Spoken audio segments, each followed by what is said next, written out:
नमस्कार दोस्तों, एजुकेशन 24 में आपका स्वागत है। दोस्तों आज का वीडियो बहुत ही खास होने वाला है क्योंकि आज के इस वीडियो में हम लोग जानेंगे कि बीए परीक्षा में किसी भी प्रश्न के हेडिंग को बनाकर कैसे लिखा जाता है। दोस्तों अगर आपको हेडिंग बनाने नहीं आता है या फिर आपको हेडिंग बनाने में कोई भी दिक्कत होता है तो आप इस वीडियो को पूरा अंत तक जरूर देखिएगा। इस वीडियो के अंदर मैं आपको प्रश्न का हेडिंग बना करके दिखाऊंगा और बताऊँगा कि किस तरीके से हेडिंग बनाया जाता है। तो आइए देर न करते हुए वीडियो को शुरू करते हैं और प्रश्न का हेडिंग बना करके सीखते हैं। दोस्तों मान लीजिए कि आप एग्जाम में बैठे हुए हैं और आपको क्वेश्चन पेपर मिल गया है और आपके क्वेश्चन पेपर में क्वेश्चन आ गया कि जन स्थानांतरण या मानव प्रवास का अर्थ क्या होता है। ये क्वेश्चन आ गया।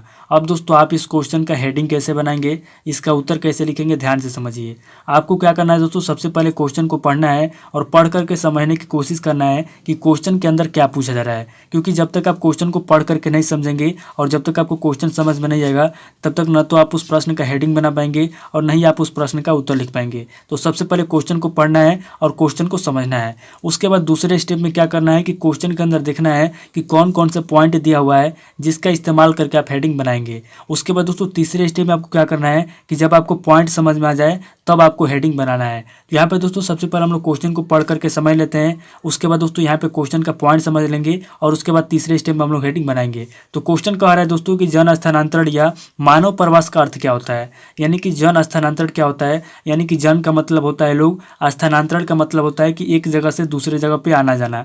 यानी कि जो लोग होते हैं एक जगह से दूसरे जगह पे क्यों आते जाते रहते हैं। उसके बाद दोस्तों मानव प्रवास यानी कि मानव जहाँ रहते हैं उनका जो वास होता है, वास का मतलब होता है कि घर द्वार हो गए, जैसे हम लोग घर में रहते हैं। तो दोस्तों यहाँ पे मानव प्रवास का अर्थ क्या होता है, मानव प्रवास का अर्थ लिखना है। और लोग एक स्थान से दूसरे स्थान पर जाते आते रहते हैं यानी कि अपना घर बदलते रहते हैं, उसको हम लोग जन स्थानांतरण बोलते हैं। तो यहाँ पे दोस्तों जन स्थानांतरण के बारे में लिखना है और मानव प्रवास का अर्थ बताना है। ये हमको समझ में आ गया। तो यहाँ पे दोस्तों क्वेश्चन हमको समझ में आ गया। अब दोस्तों दूसरे स्टेप में हम लोग क्या करेंगे कि देखेंगे कि इसके अंदर कौन कौन से पॉइंट दिया हुआ है जिसका इस्तेमाल करके हम लोग हेडिंग बनाएंगे। तो यहाँ पे दोस्तों पहला पॉइंट हमारा हो जाएगा जन स्थानांतरण। क्योंकि दोस्तों क्वेश्चन में आपका जन स्थानांतरण के बारे में पूछा गया है और क्वेश्चन में जिस चीज़ के बारे में पूछता है उसी को हम लोग पॉइंट कहते हैं और उसी पॉइंट को हम लोग हेडिंग में लिखते हैं। यानी कि हेडिंग में हम लोग वही लिखते हैं जो इस क्वेश्चन के अंदर पॉइंट होता है। और पॉइंट किसे कहते हैं, तो पॉइंट हम उसी को कहते हैं जो क्वेश्चन में जो पूछता है।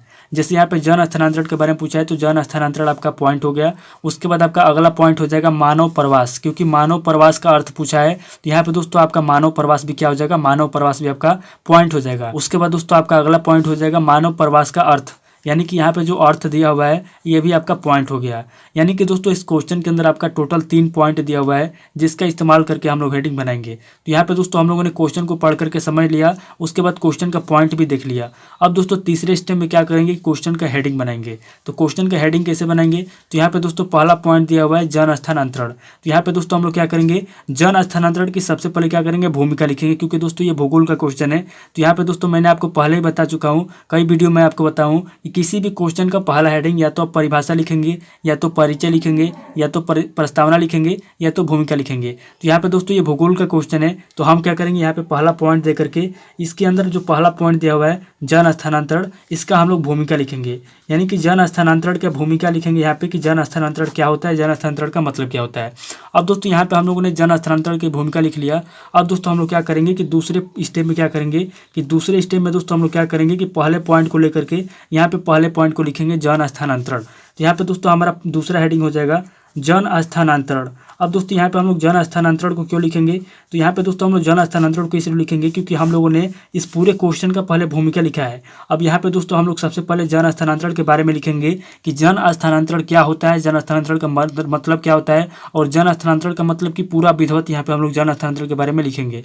अब दोस्तों यहाँ पे हम लोग तीसरा पॉइंट देंगे और तीसरा पॉइंट देके दोस्तों यहाँ पे हमारा दूसरा पॉइंट क्या है, तो यहाँ पे दोस्तों हमारा दूसरा पॉइंट है मानव प्रवास। तो यहाँ पे दोस्तों हम लोग क्या करेंगे कि दूसरे पॉइंट को लेकर के यहाँ पे हम लोग तीसरा हेडिंग बनाएंगे।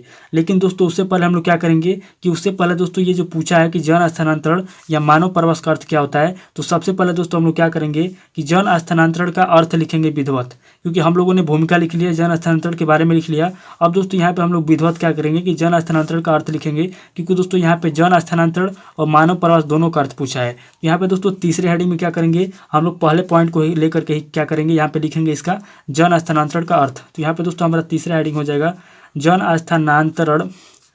स्थानांतरण का अर्थ। जन स्थानांतरण का जो अर्थ है उसको लिखेंगे यहाँ पे कि जन स्थानांतरण का अर्थ क्या होता है। तो यहाँ पे दोस्तों हम लोगों ने पहले पॉइंट को लेकर के 3 हेडिंग लिख लिया। अब दोस्तों यहाँ पे हम लोग चौथा पॉइंट देंगे और यहाँ पे चौथा पॉइंट लेके दोस्तों यहाँ पे दूसरे पॉइंट को लिखेंगे। दूसरा पॉइंट हमारा था मानव प्रवास, तो यहाँ पे दोस्तों हम लोग लिखेंगे मानव प्रवास। अब दोस्तों मानव प्रवास लिख के पहले हम लोग मानव प्रवास का मतलब लिखेंगे, मानव प्रवास के बारे में 2-4 लाइन लिखेंगे, उसके बाद हम लोग आगे बढ़ेंगे। तो यहाँ पे दोस्तों हमारा चौथा हेडिंग हो जाएगा मानव प्रवास, यानी कि दूसरे पॉइंट को फोकस करके हम लोगों ने लिख लिया मानव प्रवास। अब दोस्तों यहाँ पे हम लोग 5वां पॉइंट देंगे और यहाँ पे दोस्तों 5वां पॉइंट देके आगे लिखेंगे हम लोग मानव प्रवास का अर्थ। जिस तरीके से हम लोगों ने जन स्थानांतरण का अर्थ लिखा था उसी तरीके से हम लोग लिखेंगे मानव प्रवास का अर्थ, यानी कि मानव प्रवास का क्या अर्थ होता है। यहाँ पे दोस्तों हम लोग मानव प्रवास का अर्थ लिखेंगे। तो यहाँ पे दोस्तों हमारा अगला हेडिंग हो जाएगा मानव प्रवास का अर्थ। यहाँ पे दोस्तों हम लोगों ने मानव प्रवास का अर्थ लिख लिया। अब दोस्तों यहाँ पे क्वेश्चन के अंदर देखा जाए तो हम लोगों ने जन स्थानांतरण, मानव प्रवास और इन दोनों का अर्थ, यानी कि हम लोगों ने सभी पॉइंट को नोट करके लिख लिया। अब दोस्तों यहाँ पे कोई भी पॉइंट नहीं बचा हुआ है, तो यहाँ पे दोस्तों हम लोग क्या करेंगे, यहाँ पे हम लोग अगला पॉइंट देंगे, छठा पॉइंट, और यहाँ पे दोस्तों हम लोग लिखेंगे निष्कर्ष, यानी कि इस क्वेश्चन का क्या निष्कर्ष निकलता है। यहाँ पे इस क्वेश्चन का निष्कर्ष लिख देंगे तो हमारा जो क्वेश्चन है उसका हेडिंग कंप्लीट हो जाएगा। तो इस तरीके से दोस्तों आपको क्या करना है कि किसी भी क्वेश्चन का हेडिंग बनाने के लिए सबसे पहले क्वेश्चन को पढ़ना है, क्वेश्चन को पढ़ करके समझ लेना है। उसके बाद समझने के बाद क्वेश्चन के अंदर देखना है कि कौन कौन से पॉइंट दिया हुआ है, और पॉइंट को देखने के बाद पॉइंट को लेकर के हेडिंग बना देना है। थोड़ा सा अपने मन से भी लिखना पड़ेगा क्योंकि क्वेश्चन के अंदर सारा पॉइंट नहीं दिया होता है, पॉइंट को अपने मन से भी बना करके लिखना पड़ता है। तो इस तरीके से अपने मन को बना करके लिखिएगा। और दोस्तों मैंने आपको कई वीडियो में बताया कि किसी भी क्वेश्चन का पहला हेडिंग परिभाषा, परिचय, प्रस्तावना, भूमिका, चारों में से कोई एक रहेगा, और लास्ट में दोस्तों आपका निष्कर्ष रहेगा, और बीच में आपका वही रहेगा जो क्वेश्चन के अंदर पूछा है। इस तरीके से अगर आप लिखेंगे तो आपको दोस्तों बहुत अच्छा नंबर मिलेगा। तो दोस्तों उम्मीद करता हूं कि आपको इस वीडियो से बहुत कुछ सीखने को मिला होगा। अगर आपको वीडियो अच्छा लगा तो वीडियो को लाइक कीजिए, शेयर कीजिए और कमेंट करके बताइए कि आपको नेक्स्ट वीडियो किस टॉपिक के ऊपर चाहिए। थैंक यू दोस्तों।